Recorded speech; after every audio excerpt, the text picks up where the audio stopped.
Oke guys, jumpa lagi di channel kami. Sekarang kita akan membahas mengenai tentang motor Suzuki Thunder ya, tentang kelistrikan lagi. Karena kemarin saya buat rekam katanya suaranya agak kecil ya. Sekarang kita coba pakai mikrofon ya teman-teman. Kita coba pakai mikrofon. Kita jepit ya. Jadi kalau suara dari ruangan sini sebenarnya ini udah udah kenceng ya teman-teman. Mungkin karena mikrofonnya saya lupa nggak dipakai. Ini udah lama sih, mikrofon udah 2 tahun ya, sekitar 2 tahun. Jadi kita akan bahas mengenai tentang spool dan kiprok ya.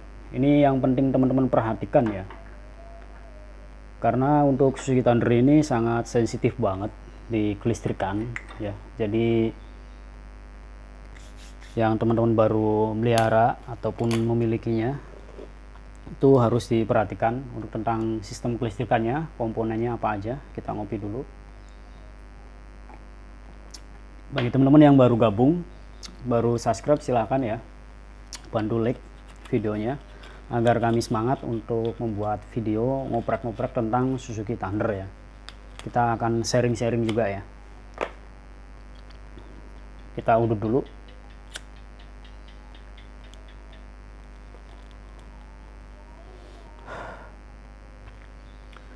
Jadi kalau untuk Suzuki Thunder sendiri ini sangat sensitif ya teman-teman pada bagian kiprok ya. Jadi kalau misalkan salah satunya kalau akinya sudah mulai drop ya teman-teman, kemudian teman-teman paksain jalan tanpa arus aki yang normal, maka kiprok ini akan bekerja ekstra, artinya mentransfer arus ya ke aki, terus akinya itu hilang lagi karena udah tekor. Makanya sering terjadi teman-teman yang udah dicas, bang aki saya udah dicas tapi kok udah full, tapi dipasang kok habis lagi katanya, apanya itu. Nah makanya saya kasih pertanyaan ke mereka, saya jawab akinya udah usia berapa lama gitu kan, berapa bulan atau berapa tahun. Kalau udah 3 tahun 2 tahun ya udah ampernya itu udah mulai drop ya. Jadi ampere itu fungsinya adalah buat bentakan power, voltase yaitu untuk arus mengalir pada kabel bodinya ya, voltase 12 ya.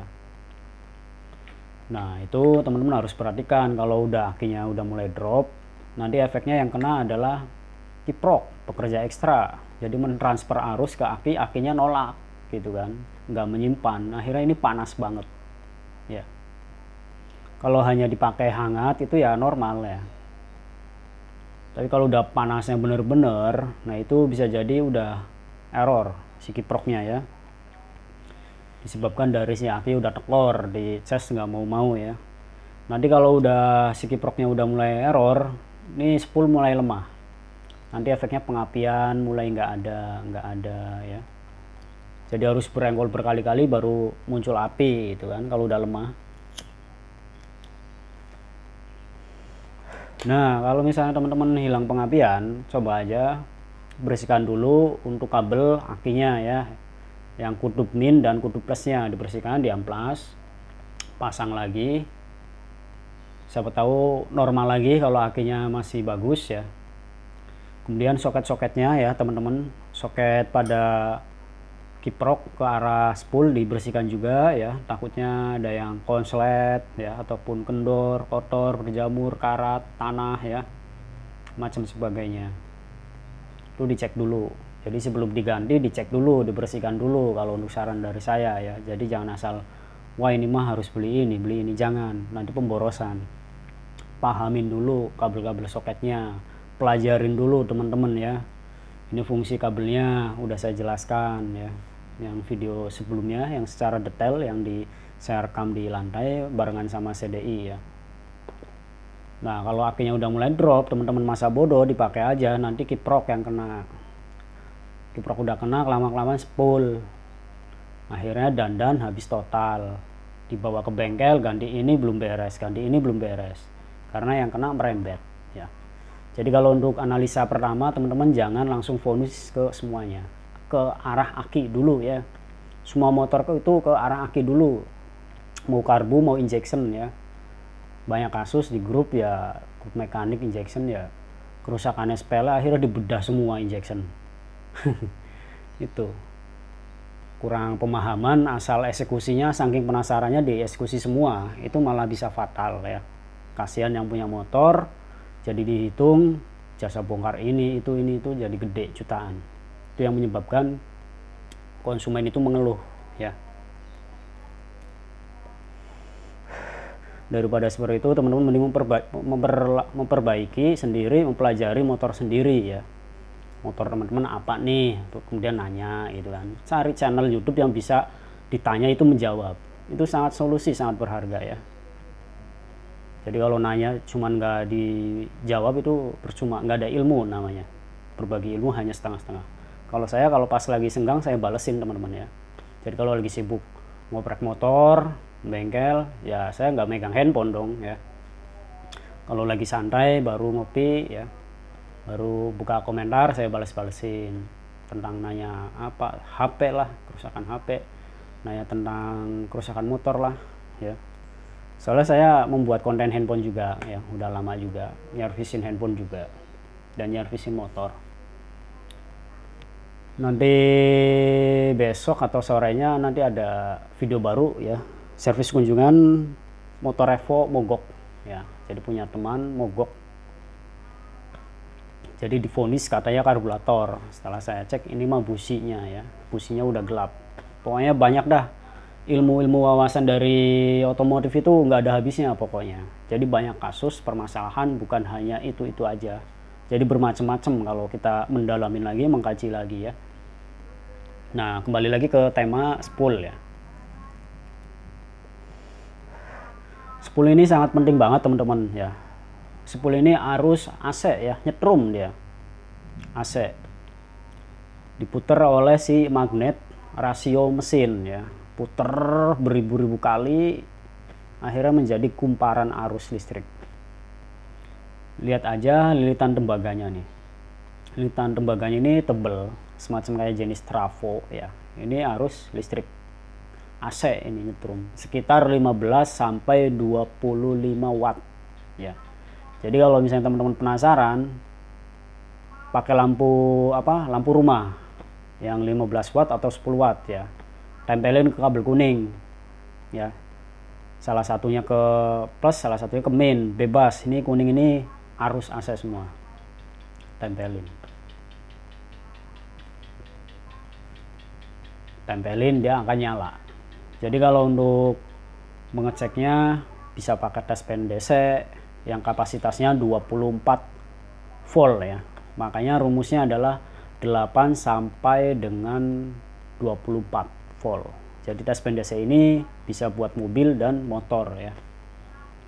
Agar menghindari kekonsletan spring ya kalau untuk DC itu. Makanya dibuat nyampe 24 volt. Agar bisa menghajar si AC ini dia tidak meletus gitu.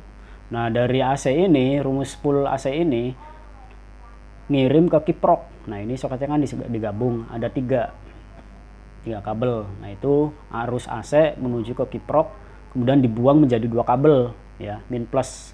Nah itu buat ngecas ke aki ya. Jadi ada yang disambung ke aki, ada yang langsung ke kabel bodi, macam-macam, beda motor ya teman-teman.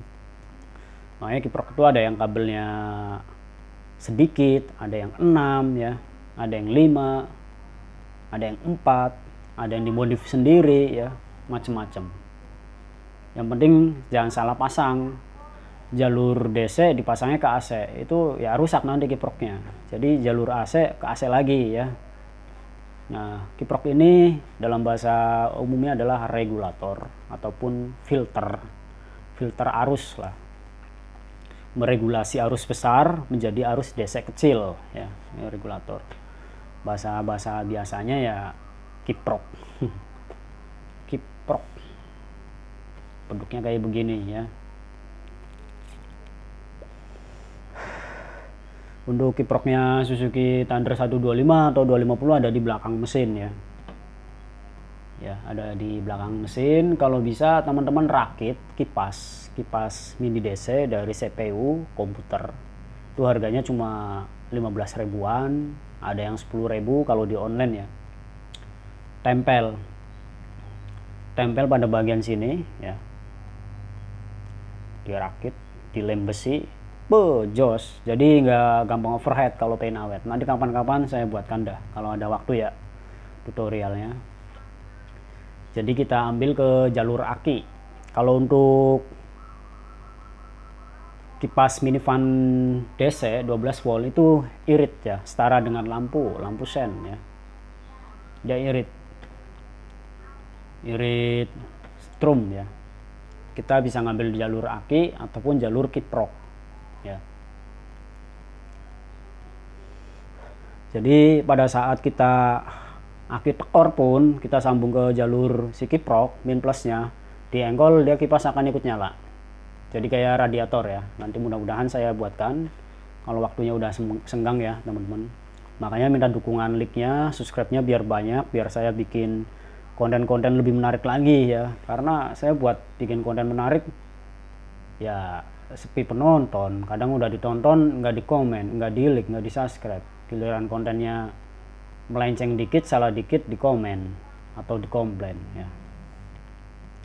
Makanya fungsinya kreator video itu membuat tutorial ya semacam kayak mengajar ya, pengen ada dukungan gitu kan. Kalau misalnya videonya kurang baik, kurang bagus ya dijelasin, kurang bagus bang suaranya, ataupun bikin ini bang, nah itu bagus. Oke bang, makasih bang infonya gitu. Jadi oh berarti video ini bagus gitu kan. Nanti saya buatkan lagi dengan tema yang berbeda ya. Rencana pengen saya buatkan kipas, karena ada banyak nih kipas CPU ya. Ada 5 lebih kipas CPU yang nggak kepake. Yang sebelumnya udah pernah saya rakit di motor New Mega Pro ya. Ini kendala pada kiprok ya, yang sering teman-teman ngalamin. Jadi jangan taruhnya di mesinnya aja, tapi di kiproknya pun boleh dikasih, agar menghindarin overhead pada kiprok. Jadi pada saat teman-teman berkendara macet ya, kemudian kiproknya ini nggak kena udara luar, kena hembusan kipas, itu lumayan membantu ya. 20-30% lah mendinginkan, walaupun tidak 50% lah ya. Ya 20-30, bahkan bisa nyampe 40 lah, 40% bisa mendinginkan. Apakah aman bang kalau misalkan pasang kipas CPU di mesin? Sebenarnya aman-aman aja, yang penting jangan terlalu disiram air ya. Sebenarnya dia posisi kipas CPU itu dia safety, terlindungi komponennya. Yang penting jangan disemprot air gitu. Ya intinya ya, kalau misalkan mau terabas hujan kan udara dingin nih, tinggal di offin aja. Nanti saya buatkan saklar ya, jadi nanti ini bisa mati, jadi nanti nggak konslet. Nah kalau udah misalkan teman-teman berkendaranya siang hari panas bolong nih, kan di Indonesia kan 2 macam, musim hujan dan musim panas ya. Kalau musim hujan ya tak perlu pakai kipas karena bakalan dingin udaranya gitu kan, di offin aja. Kalau misalnya udaranya udah nggak dingin lagi, kemudian panas suhunya atau kemarau ya, itu penting pakai kipas. Kan jarang ada genangan air di jalan ya. Itu mudah-mudahan saya buatkan ya. Makanya bantu subscribe biar 50.000 subscriber ya. Nanti kita bagusin lagi, bongkar mesin lagi ya. Kalau masih subscriber masih rendah-rendah, jadi kurang semangat, apalagi nggak ada yang komentar, nggak ada yang ngelik ya. Cuma nonton doang, nyimak, dapat ilmu kabur ya. Sebab belum tentu nonton di channel orang lain menanya dia membalas, belum tentu ya.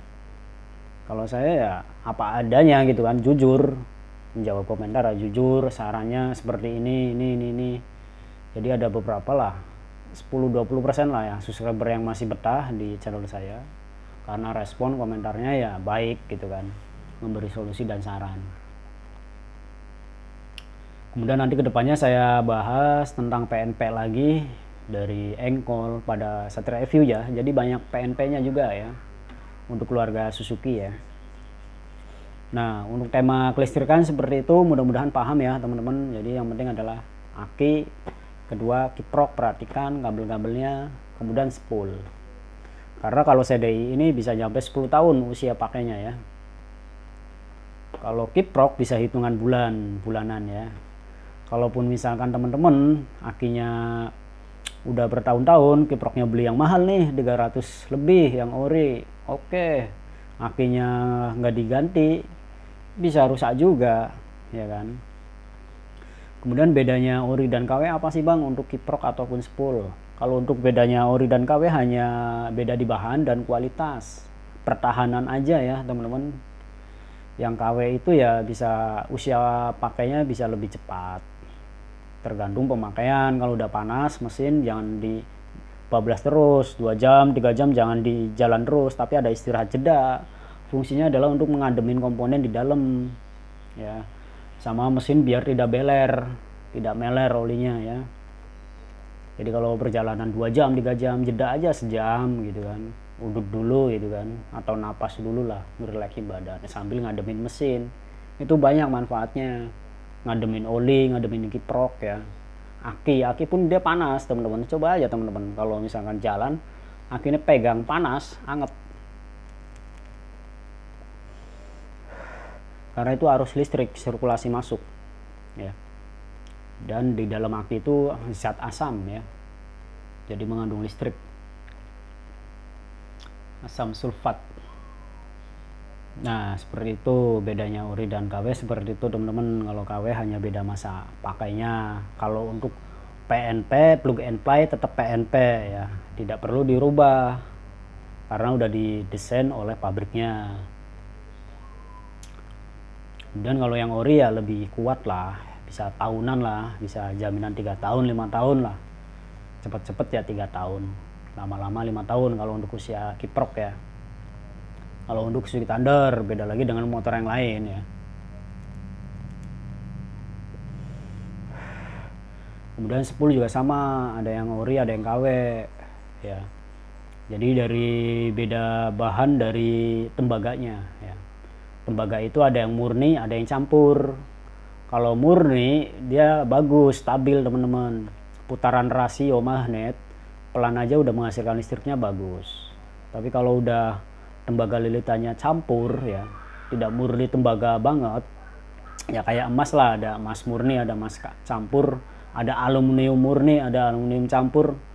Tembaga pun sama, kuningan pun sama ya, karena kan semakin murni mahal ya. Bedanya di situ. Kalau misalkan tembaganya bahannya itu campur ya, teman-teman bisa dicek aja pakai avometer lilitan ya, avometer digital, nilainya yang apa namanya, tembaga murni dengan tembaga yang campur ya, itu hambatannya akan lebih responsif ke yang murni, lebih cepat.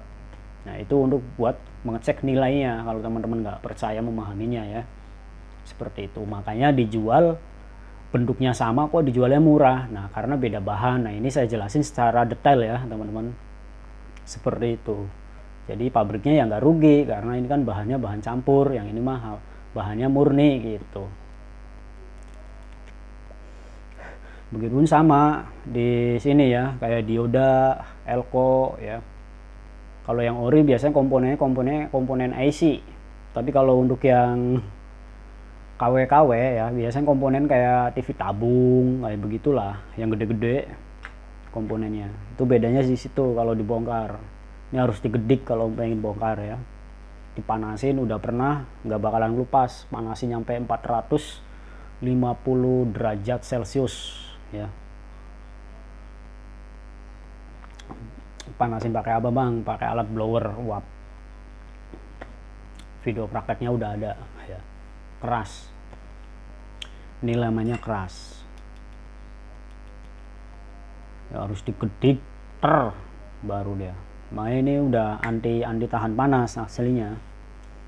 Cuman kalau panasnya berlebihan, bertubi-tubi ya dipakai harian ya klenger juga gitu kan kiproknya.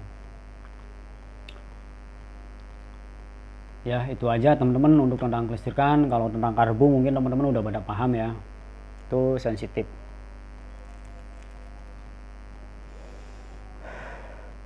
Jadi kelistrikan Suzuki Thunder ini sensitif,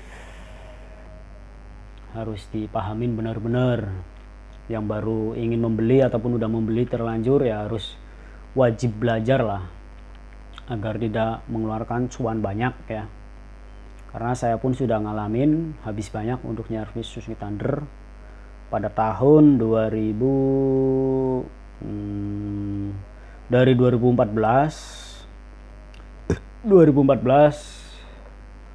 nyervis bagian dalam, rantai keteng, ganti piston, udah ngebul karena ini motor beli second ya dulu ya.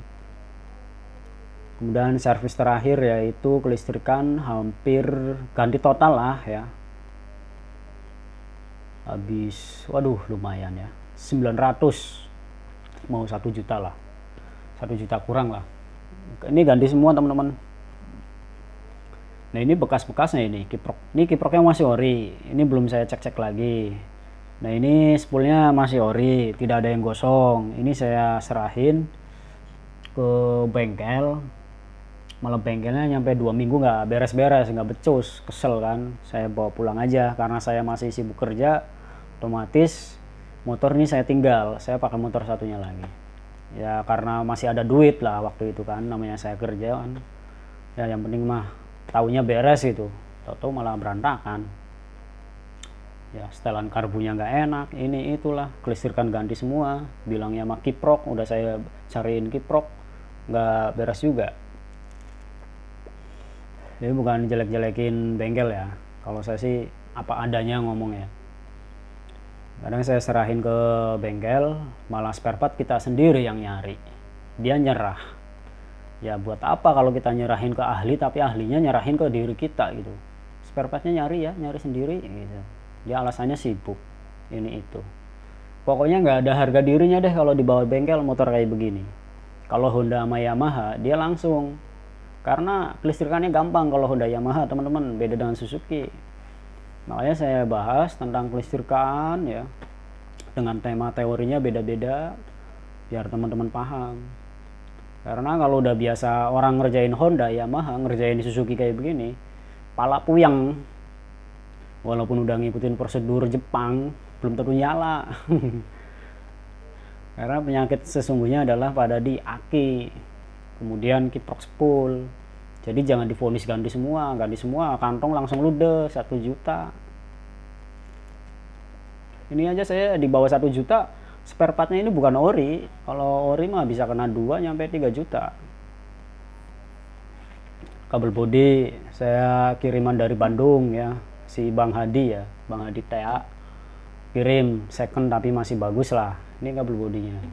Kabel bodinya ini udah saya buang, kasih ke mekaniknya ya, dipinta sama dia, ya sok ambil lah. Dua minggu ini nggak beres, kacau.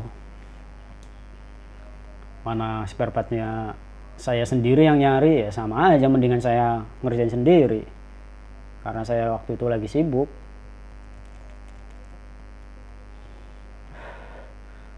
Padahal tinggal bongkar pasang sambung beres ya kan.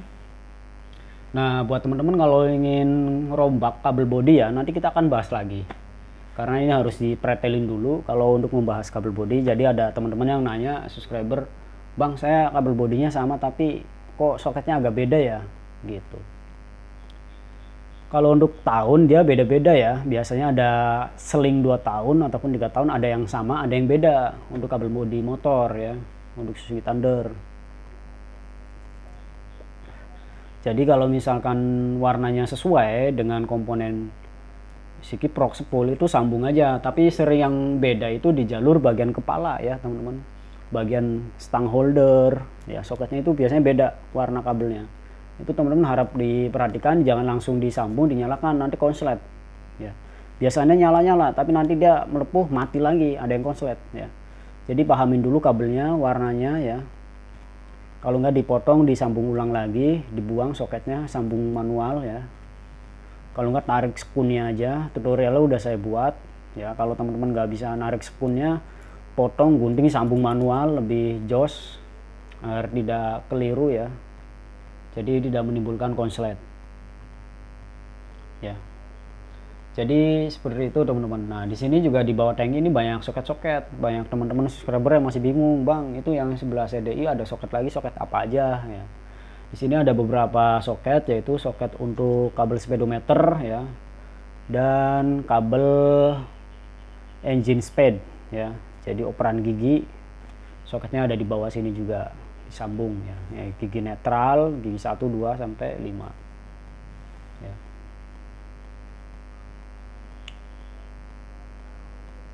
Kalau untuk kiprox, spool, pulser ada di bagian sini, di area sini. Kalau ini area speedometer, dan sebelah kiri kabel operan gigi ya, soket-soket penghubung. Oke, semoga jelas untuk video ini ya. Ini udah saya pakai mic, mudah-mudahan teman-teman paham. Jangan lupa di like ya, dan di subscribe, dan di share ya. Silahkan komentar bagi pengalaman ataupun pertanyaan, siapa tahu saya bisa memberi solusi dan saran untuk motor teman-teman ya. Karena untuk Suzuki Thunder ini memang sensitif kalau nggak paham merawatnya. Tapi kalau udah paham merawatnya, dia akan santai-santai aja gitu kan. Kalau nggak paham merawat, serahin ke bengkel. Tadi udah saya jelasin, belum tentu bengkel menerima ya. Kalaupun menerima, dia acak-adut ya, bukan jelekin, tapi memang fakta. Karena pada dasarnya ilmu itu masih ada ilmu lagi ya. Jadi nggak semua, wah ini bengkel nih pasti dia bisa benerin motor, belum tentu teman-teman. Kalau hanya ngelepas roda pasti bisa, walaupun otak-atik otodidak. Tapi kalau untuk kelistrikan itu nggak semuanya. Di atas ilmu masih ada ilmu lagi ya. Kayak saya, walaupun paham masih ada lagi ilmu yang lebih paham lagi gitu kan. Jadi seperti itu. Jadi jangan pikir wah bengkel ini bisa semuanya, belum tentu ya. Setelah saya survei, saya pahamin. Karena itu pengalaman saya sendiri ya. Jadi lebih baik, saran dari saya untuk teman-teman subscriber ya, khususnya subscriber Suzuki Thunder, rawat motor teman-teman dengan baik, pahamin, pelajarin ya. Daripada nanti masa bodoh, rusak malah bawa ke bengkel, bengkelnya malah masa bodoh juga, belum paham ilmunya tentang kelistrikannya ya kan. Apalagi ini motornya udah oprek-oprekan lah kabelnya, potong sambung gitu kan. Kayak saya ngerjain saat review, kabelnya udah oprek-oprekan semua, udah dipotong-potongin. Jadi kita harus rakit lagi, ini kabel apa, harus memahamin jalur diagramnya biar tidak terjadi konslet. Karena kalau untuk kelistrikan motor itu adalah ilmu matematika, ilmu pasti ya. Salah sedikit bisa fatal konslet ya. Apalagi motor injection lebih bahaya lagi. Komponennya kecil, sensor-sensornya juga, sekali jeder rusak konslet harganya lumayan. ECU-nya, ECM-nya ya. Untung aja masih punya motor karbu, lebih gampang. Jadi motor yang lebih rumit, lebih mahal ada lagi dandannya ya. Yang lebih mudah, lebih gampang ada ya. Oke, silakan di-subscribe bagi teman-teman, silakan share ke teman-teman dan ke saudara semua. Cukup sekian, terima kasih. Next video selanjutnya ya. Bye bye.